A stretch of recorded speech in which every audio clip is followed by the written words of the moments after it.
বিশ্বকাপ মানে যেমন স্বপ্ন, আবার এটি কারো কাছে হয়ে ওঠে স্বপ্ন ভাঙার কারণও। জাকের আলী অনেক, যাকে নিয়ে এত আলোচনা, সেই নামটাই নেই স্কোয়াডে। বিপিএলে সেঞ্চুরি করেও নাজমুল হোসেন শান্তর জন্য বন্ধ বিশ্বকাপের দরজা। প্রশ্ন একটাই, কেন? পারফরমেন্স, কন্ডিশন, নাকি বড় কোনো কঠিন সিদ্ধান্ত? 2026 টি-20 বিশ্বকাপের আগে বাংলাদেশের দল নির্বাচন নিয়ে যে সত্যটা সামনে এসেছে, সেটা জানলে অনেকেই চমকে যাবে।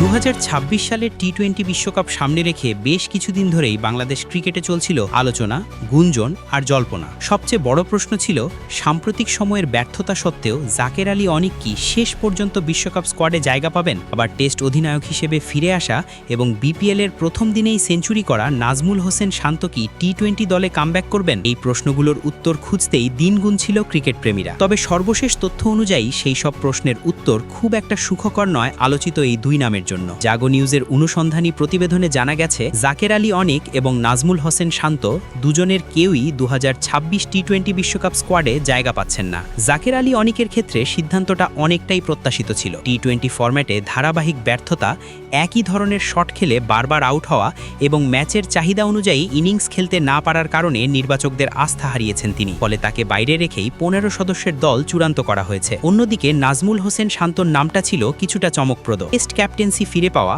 বিপিএলে সেঞ্চুরি, সব মিলিয়ে অনেকেই ভেবেছিলেন টি-20 বিশ্বকাপের দলে তার ফেরার সম্ভাবনা তৈরি হয়েছে। কিন্তু নির্বাচকরা শেষ পর্যন্ত শান্তকেও দলে রাখেননি। ধারণা করা হচ্ছে, টি-20 ফরম্যাটে তার সাম্প্রতিক অনুপস্থিতি এবং নির্দিষ্ট পরিকল্পনার বাইরে থাকার কারণেই এই সিদ্ধান্ত। শুধু ব্যাটার নয়, বোলিং বিভাগেও ছিল নানা গুঞ্জন, বিশেষ করে পেসার রিপন মণ্ডল এবং বাঁহাতি স্পিনার তানভীর ইসলামকে নিয়ে। তবে নির্ভরযোগ্য সূত্রে জানা গেছে, এই দুজনের কেউই বিশ্বকাপ স্কোয়াডে জায়গা পাননি। নির্বাচকরা মূলত গত এক বছরে যারা নিয়মিত খেলেছেন তাদের মধ্য থেকেই দল সাজিয়েছেন। দলে নেই কোনো নতুন মুখ, আবার দীর্ঘদিন বাইরে থাকা কাউকেও ফিরিয়ে আনা হয়নি। এই দল গঠনের পেছনে বড় ভূমিকা রেখেছে ভেন্যু এবং কন্ডিশন। বাংলাদেশের বিশ্বকাপের প্রথম 3টি ম্যাচই অনুষ্ঠিত হবে কলকাতার ইডেন গার্ডেনে রাতের আলোয়। ঢাকা ও কলকাতার আবহাওয়া প্রায় একই, ঘন কুয়াশা, প্রচুর শিশির ভেজা পিচে সাধারণত স্পিনের চেয়ে পেসাররা বেশি কার্যকর। এই বাস্তবতাই নির্বাচকদের ভাবনায় বড় প্রভাব ফেলেছে। সে কারণেই স্কোয়াডে রাখা হয়েছে 5 জন পেসার এবং মাত্র 3 জন স্পিনার। স্পিন বিভাগে আছেন